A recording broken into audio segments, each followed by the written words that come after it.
2004 में यूपीए सरकार के सत्ता में आने के बाद से उच्च शिक्षा में काफी विस्तार देखने को मिला है। 11वीं पंचवर्षीय योजना के दौरान देश में उच्च शिक्षा के 51 संस्थान खोले गए, जो पहले की किसी भी योजना में शुरू किए गए संस्थानों से अधिक है। इनमें केंद्रीय विश्वविद्यालयों के अलावा IIT, IIM, NIT और IIIT जैसे उत्कृष्ट संस्थान शामिल हैं।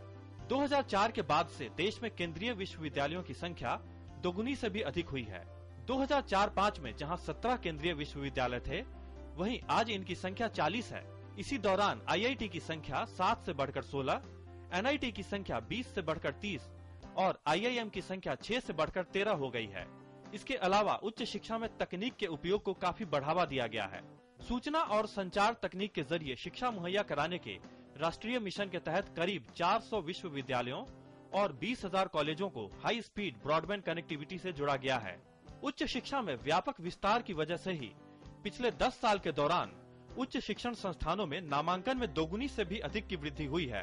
उच्च शिक्षा में सकल नामांकन अनुपात जो 2005-06 में महज 11% था, आज 19% से अधिक है। महिलाओं का उच्च शिक्षा में नामांकन अनुपात इसी अवधि में 9.4% से बढ़कर करीब 18% तक पहुंच चुका है। जो रेट रहा है ग्रोथ सेटलमेंट रेशियो की ग्रोथ का, ये बहुत ही सराहनीय है और ये एक बहुत बड़ी उपलब्धि है। इसका मतलब कि हमारा हायर एजुकेशन सिस्टम है वो अभी विश्व में नंबर 2 पे है। चाइना में 30 मिलियन से 30 मिलियन से अधिक लोग हैं, तो हमारे देश में भी 20-22 मिलियन से अधिक है।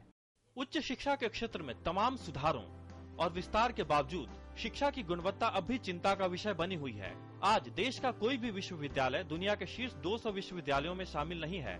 शिक्षकों की भारी कमी की वजह से हमारे उच्च शिक्षण संस्थान गुणवत्तापूर्ण शिक्षा मुहैया करा पाने में असमर्थ हैं।